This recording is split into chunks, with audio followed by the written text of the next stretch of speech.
द्रौपदी ने अपने पांचों पतियों के साथ अपना पत्नी धर्म कैसे निभाया।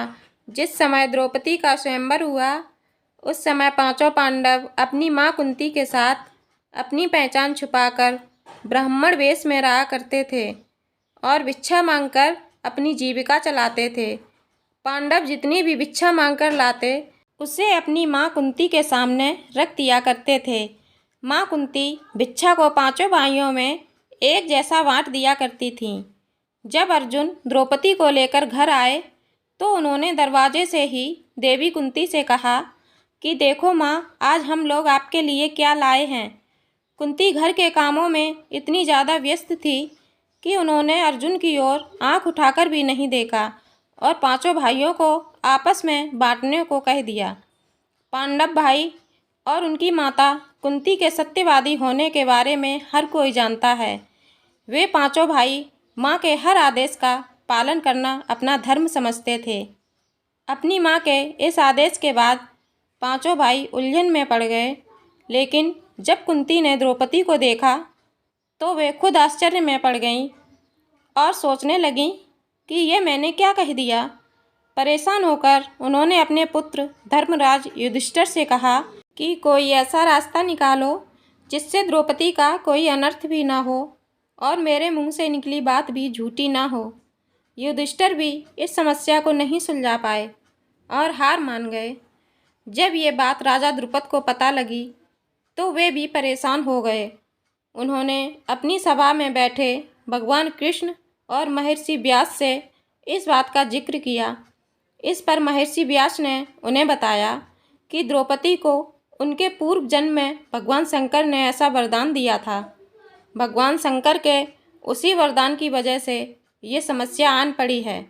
महर्षि व्यास के समझाने पर राजा द्रुपद अपनी बेटी द्रौपदी का पांचों पांडवों के साथ विवाह करने को राजी हो गए।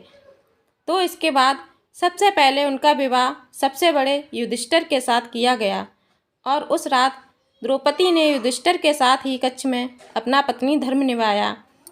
अगले दिन द्रौपदी का विवाह भीम के साथ हुआ और उस रात द्रौपदी ने भीम के साथ अपना पत्नी धर्म निभाया।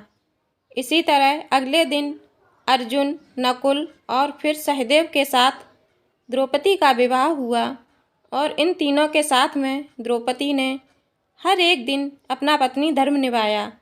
सोचने वाली बात यह है कि एक पति के साथ पत्नी धर्म निभाने के बाद उसने अपने दूसरे पतियों के साथ अपना पत्नी धर्म कैसे निभाया होगा। इसके पीछे भी भगवान शिव का ही वरदान था।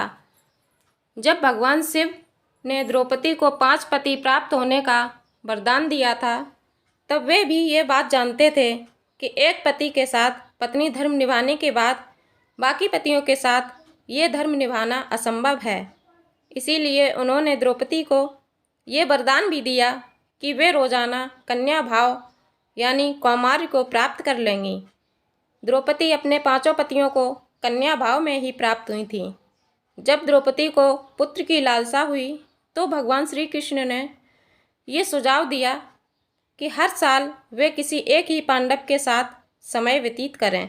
साथ ही जिस समय वे अपने कक्ष में किसी एक पांडव के साथ हों तो उनके कक्ष में कोई और पांडव प्रवेश ना करे। द्रौपदी ने कृष्ण की सलाह पर एक नियम के तहत उनके साथ पत्नी का धर्म निभाया। वह पांचों पतियों के साथ एक एक साल का समय बिताती थीं। पांचों पतियों से उन्हें 5 पुत्र भी हुए जो महाभारत के अंतिम दिनों में अश्वत्थामा के हाथों मारे गए। दोस्तों, अगर मेरे चैनल पर नए जुड़े हैं तो कृपया मेरे चैनल को सब्सक्राइब कर लें, जिससे ऐसी ही अच्छी कहानी आप लोगों तक पहुंचती रहें। मेरे चैनल से जुड़ने के लिए आपका बहुत बहुत धन्यवाद।